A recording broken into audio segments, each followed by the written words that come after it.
Hello! Another day, another video na punta mag-voice over na punta during the peta kay for today's video, di off lagi ta karong adlawan, no?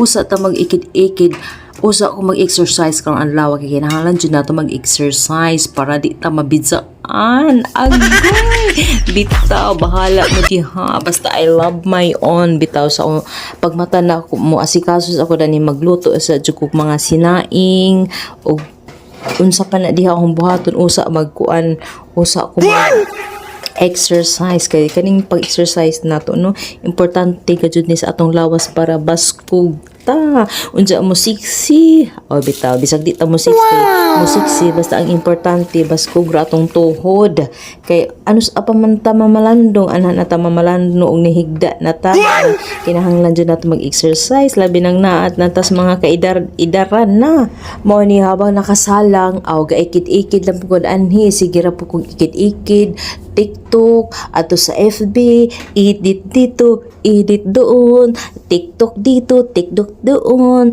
tapos self-help sa mga kuan diha, mga unsap diha, mga kagapuhan. Ay, gwapo makinig di ko sa pagkalat. Of course naman, bitaw dyan. Pag humanaho exercise ay kibati na gud ko gutom kay unsa ng orasa mo na nagkapis ako dani akong gi-prepare ang akong kape nga coffee rice kay madyo man jud ning coffee rice kay di bitaw ta kuan murag di bitaw ta asluman sa atong kuto-kuto kay ug kuan bitaw lain ka jud paminaw ning kuan ba nga lang kape nga 3 in 1 kay murag bitaw mo kuan jud na imong kuto-kuto unja habang naka-cafe ko gasalang na pagkukuan anhi paniudto nga sabaw kay kanilaging buhulan na hilig ta kaadjog sabaw pakibahog mao na pati akong banal maadyo pud mo kuan kay hilig pud pakisabaw mo pakibahog sa mudto nagsabaw mi og kuan sinigang na tuna unsa pag abot upog sa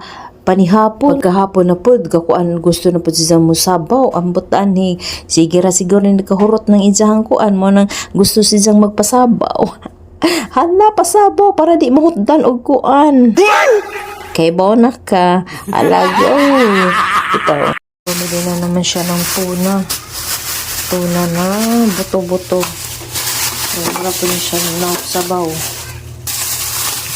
sarap na din talaga yung sabaw. Ayan. Buto-buto ng tuna. Ayan. Tapos, ito naman is laman. Ayan, buto-buto siya. Sarap siya pang sabaw. Ito naman, laman. Puro laman siya. Ayan. Ayan. Laman ng tuna. Kasi protein daw to. So, ayan. Unsa man na niya nang giluto ning sabaw nga tuna gibutang lang sibuyas, kamatis, unsa tanglad ginapo may tanglad diri sa among rooftop kay kanila gimananom ta mangijawat ta unsa ingon sa butangan ko ng mga kanang kamuti nga dahon bitaw hanggang dito na lang kay kapoy kajug jaw bye.